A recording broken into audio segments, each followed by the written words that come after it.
আমরা অক্ষরে অক্ষরে পালন করব ঠাকুর, সকলকে বুঝিয়ে দেবো আমরাও সম্মুখে এগিয়ে যেতে পারি। অবশ্যই এগিয়ে যাবার সমস্ত সত্তা রয়েছে তোদের মধ্যে, তোরা পারবি, তোদের পারতেই হবে। ঠাকুর, তোদের এগিয়ে যেতে আমার বাবা ধাক্কা মেরে তোদের মধ্যে যে গতি সঞ্চার করে গেছে, তাতে আজ যারা সম্মুখে রয়েছে তাদেরকে পশ্চাতে ফেলে তোরা প্রকৃতপক্ষে এগিয়ে যেতে পারবি।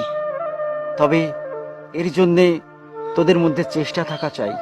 ঠাকুর, গোপাল, বিপিন, অসাধ্য সাধন করার প্রচন্ড ক্ষমতা ছিল আমার বাবার মধ্যে। আমি তখন ছোট। আমার বাবার দুই ভক্ত নদী পথে আমাদের বাড়িতে আসতে থাকে।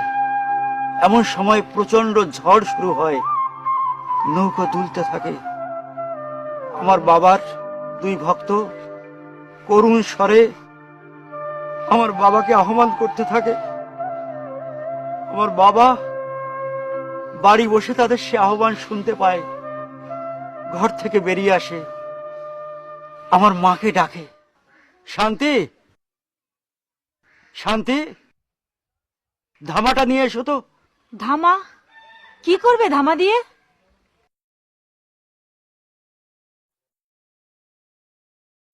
কি করবে তুমি? আমার দুজন ভক্ত নৌকায় আমার কাছে আসার জন্য রওনা দিয়েছে, নৌকায় আসছে? কিন্তু পথে ঝড় উঠেছে। ঝড়?